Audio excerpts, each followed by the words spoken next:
Welcome back to Pod Games, and got a different kind of video for today. This is the first of a ongoing series that we're going to be doing called Deck Tech. What the Deck Tech series is about, we're going to be acquiring pre-constructed commander or starter deck and then breaking them down, understanding what value we are getting out of the deck, seeing if it's worth the hard-earned money that you pay for it, and then we'll give you a bit of a deck overview. We will then look at the deck specs and then rate the deck through a pretty nifty tool called Deck Check. What that does, it analyzes the deck and then gives you key metrics of where your deck kind of scores based on consistency, resilience, interaction, speed. And then what we'll be doing is we will be giving the deck a score, and then based on the value, which I've called yield, so we'll be giving it a Chrissy score to see where the deck kind of lands. We will then be doing 5 for 50, so we will be taking 5 cards out of the deck, adding 5 cards, all for £50 to see where you can kind of improve the deck. We're running through key strategies of the deck so you know how to kind of pilot it. So let's dive in to the first deck, and we're going to be doing is Dance of the Elements from the 2026 Commander deck from Lorwyn Eclipsed. Out of the box, you get it's a 100 card deck, so it's a Commander deck. You get 15 new cards, 69 reprints, and 16 basic lands. It's an elemental tribal deck. It's 5 color, so it's Wooburg. And the key mechanics of the deck is sacrifice and duplicate. That's the theme of the deck. So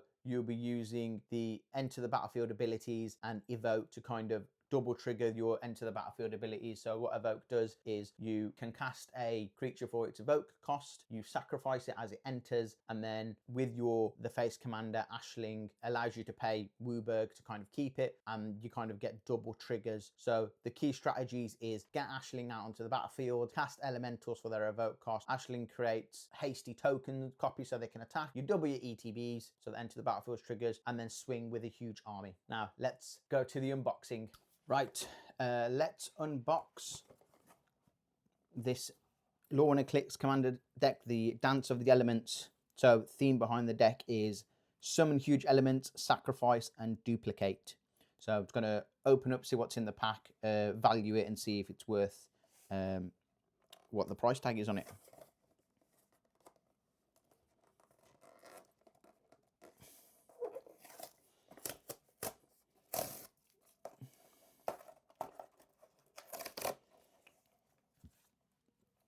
Okay, so on the side it says, become a chromatic aberration.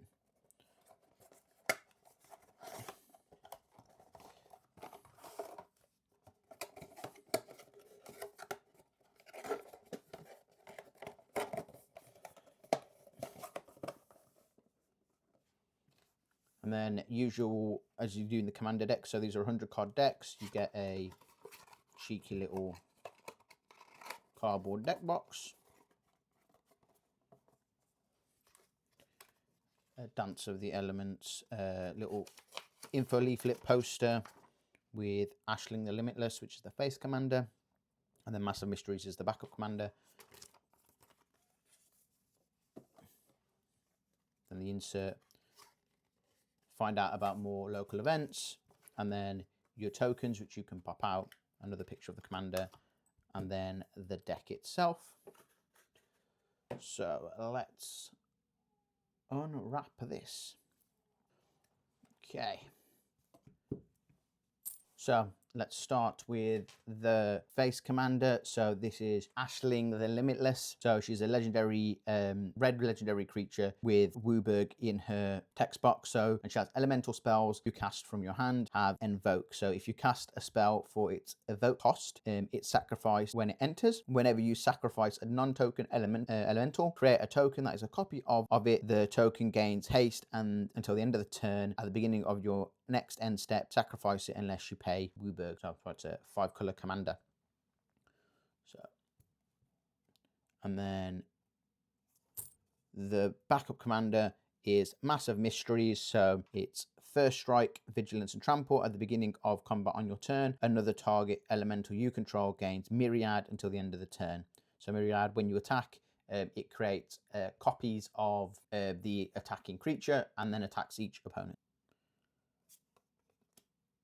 Now you get a popular format card and a rules card, and then flipping over, we'll start with your tokens. So you get a copy token and a shapeshifter token, elemental and a plant, a rhino warrior and an elemental, another elemental and a copy, and a plant, treasure, shapeshifter, elemental, copy, rhino warrior, elemental, copy, treasure, copy. Now, starting with, these are the rares. So elemental spectacle has vivid. Springleaf parade is an enchantment. So when this enchantment enters, create X/1/1 colorless shapeshifter creature tokens with changeling. Creature tokens you control have tapped. So this basically makes your elementals into mana dorks, basically. Jubilation. When this creature enters, creatures you control get +2/+2 and trample to the end of the term, and then he has encore. Impulsivity. When the creature enters, you may cast target instance or sorcery card from a graveyard without paying its mana cost. If that spell would be put into the graveyard, exile it instead, and it also has encore. Lamentation. When this creature enters, destroy target creature or target creature an opponent controls, you gain 3 life. Belonging. Okay, I'm just going to kind of zip through the rest now. Subterfuge. The prices are on the screen. There is a bar at the top of the screen with the commander deck value on it, how much it costs to buy, and then let's see if we get our value back, and then there'll be pictures, more detailed pictures of the cards on the right hand side. So Rain Slick Compose, Sodden Verdure, Abundant Countryside. Ooh, this is a Endurance, Fury, Haunting Void, the Mythic, Avenger of Zendikar. I believe there are about 15 new cards in this deck and then 69 reprints. I will tell you which ones are the new cards, and everything else will be, by association, will be the reprint. Cavalier of Thorns, Green Wardens of Murasa, Sevala Heart of the Wilds, Titan of Industry, Mordrova the Gravetide, Omnath Locus of Rage, Yarok the Desecrated, Omnath Locus of Royal, Timeless Lotus, Shatter the Sky, Hoofprints of the Stag, Slither Muse, or Slither Muse even, Descendant Fury, Plasmus Act, Cream of the Crop, Kindred Summons, Bane of Progress, Realm Walker, Return of the Wild Speaker, Fey Burrow Elder, Veneral Sovereign, Horde of Notions, Maelstrom Wanderer, Gigantha the Wellspring, Chromatic Lantern, Primal Beyond, Raging Ravine, Exotic Orchard, Flamekin Village, Path to Exile, these with the uncommons now, More Drifter, Reality Shift, Shriek Maw, Shimmer Creep, Flame Braider, Crib Swap, Secluded Courtyard, Sol Ring, Commander Tower, or Commander Signet, Distant Melody, so now we're hitting the commons, Incandescent Soul Stoke, Eclipsed Flamekin, Foundation Breaker, Carrick's Uprising, Risen Reef, Fellow Stone, Unclaimed Territory, Ancient Ziggurat, Frontier Bovac, Sandstep Citadel, Savage Lands, Opulent Palace, Seaside Citadel, Jungle Shrine, Smoke Braider, Ingot Chewer, Fertile Ground, Abundant Growth, Kadama's Reach, Cultivate, Path of Ancestry, Thriving Grove, Thriving Heath, Thriving Isle, Opulent Palace, Thriving Bluff, Thriving Moor, and then plains. There are 2 plains, 2 islands, 2 swamps, 2 mountains, and 2, 4, 6, 8 forests.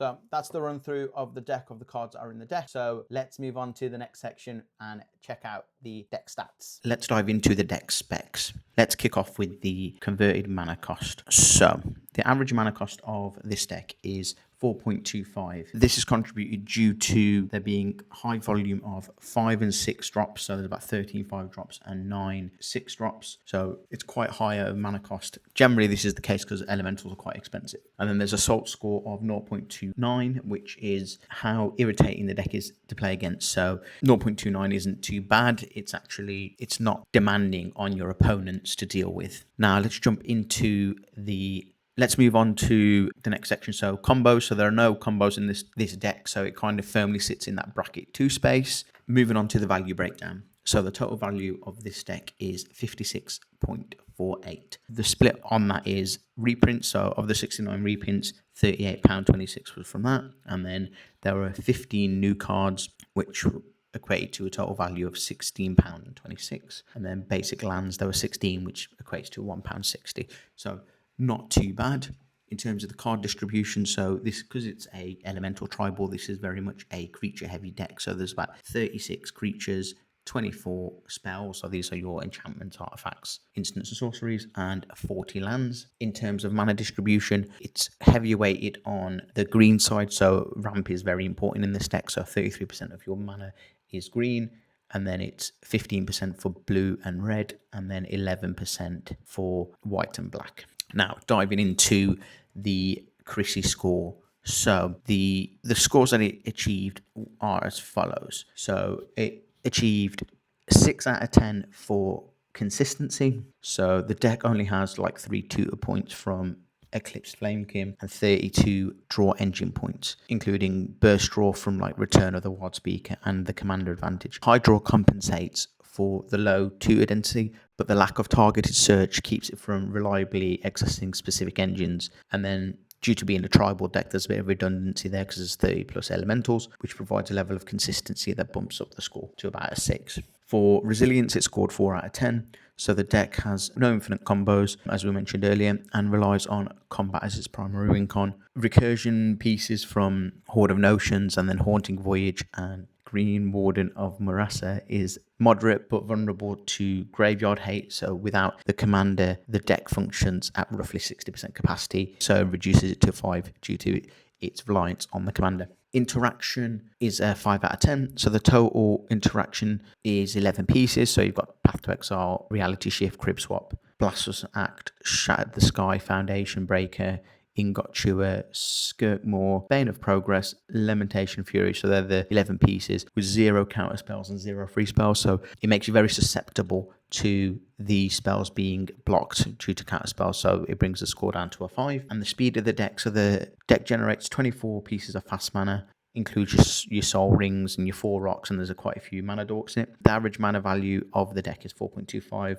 And the lack of combo Wincons push the realistic execution turn to about 7 to 8. The consistency of this is kind of capped at 6. Does not restrict the base score. Primarily wins through combat, making the deck a baseline casual speed. So that's why it kind of loses 1, because the only way you can win this is via combat. And then breaking down the yield. So as we evaluated before, the value of the deck is £56.48, which the cost to buy this right now is $43.99, which gives us a yield score of 12.49.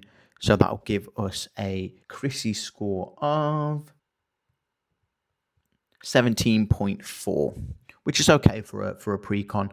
Right, let's dive into the deck strategy. Let's start with your hand priorities. So when should you consider a mulligan? You kind of ideally want in your hand to have 2 to 3 lands, a form of ramp spell, so like a Cultivate, Kodama's Reach, Arcane Signet, and an early game draw engine like a Risen Reef or a Maul Drifter. You want to avoid hands with no green sources, so you need to kind of have a forest ideally in your hand, and then a handful of 6+ CMCs with no early game, or having Ashling out solo by herself without any forms of protection. With this hand baseline, so the core strategy of the deck, if you've managed to get the ideal lands in, so ideally you would want 3 lands, a forest, a mountain, and then a utility land like a command tower, which can unlock the other sources of colors. You want to use your ramp spells and mana dorks. So if you have like a Smoke Braider or a Faber Elder to help you reach your 4 to 5 mana quickly. You then want to deploy and cast Ashling ideally on turn 3, then begin evoking elementals like your Muldrifter and your Risen Reef for their reduced mana costs, triggering their ETBs, and then creating token copies. And then because by the time you'll be leveraging these elementals out, you'll have your 5 colors, so you can then keep your copies. You then kind of want to implement a value chain, so repeat your invoke and sacrifice effects with cards like Muldrifter. So you draw 2 cards. Risen Reef will help you get multiple land searches, and then Shriekmaw kind of doubles your removal. And then if you draw into a Yarok the Desecrated, this will double all your ETB triggers for like your explosive turns. And then you want to kind of segue into what your Wincon of the deck is, which is you win through combat. So you build a board full of tokens and large elementals. So you get your Omnath Locus of Rage, your Avenger of Zendikar with your landfall triggers, and then use Garruk's Uprising for trample and Jubilation for finishing pump. And then Maelstrom Wanderer provides haste and 2 kind of cascades to help refill your hand and your board. Moving on to the next section. So let's cut 5 cards. So let's review the 5 cards that I would kind of remove from this deck.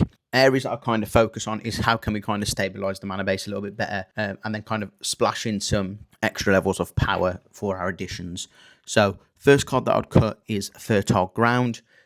It's an enchantment which lets you double a single form of mana. The reason why I'm cutting this card is because there are better forms of mana ramp and mana increases that we can kind of add to the deck, which synergize better with the evoke and double ETB triggers. The next card on the chopping block is Impulsivity. It's a 7 mana value piece that is a bit too clunky for the deck, and cutting it makes it room for a much needed, more efficient interaction. The next card is Hoofprints of the Stag. It's a bit slow. It's a non-elemental enchantment that requires too much mana and time to generate a single token, so there isn't much value in this particular card to keep it. And then this one's a little bit of a controversial one because most of the time people tend to want to keep the alternate commander, but I have cut Mass of Mysteries from the deck. It's the Wooburg cost to cast this spell is difficult to achieve early, and its myriad ability is often a win more effect rather than a reliable engine. So most of the time you're already situation where you've established enough tokens to win anyway. And the final card that I would be removing from the deck, Cream of the Crop, offers card selection but no actual card advantage, because all it does is you get to choose a card and you place it on top of your deck, which is then taking up a slot which could be better used for more synergistic, better elementals. So the cards I'm adding to the deck. The first card that I'm kind of adding in to replace Fertile Ground is a card called Fertilid. This provides repeatable basic land ramp while triggering elemental synergies. It's a relatively cheap card. It's around 11 pence. So you can kind of pick this up quite easily. The second card that I'm adding is Ether Snipe. This offers flexible, repeatable, non-land permanent bounce on evoke bodies. So it's perfectly synergizes with Ashling's token generation. It's about 10 pence to buy the card, which is pretty good. The third card is Silver Glade Elemental.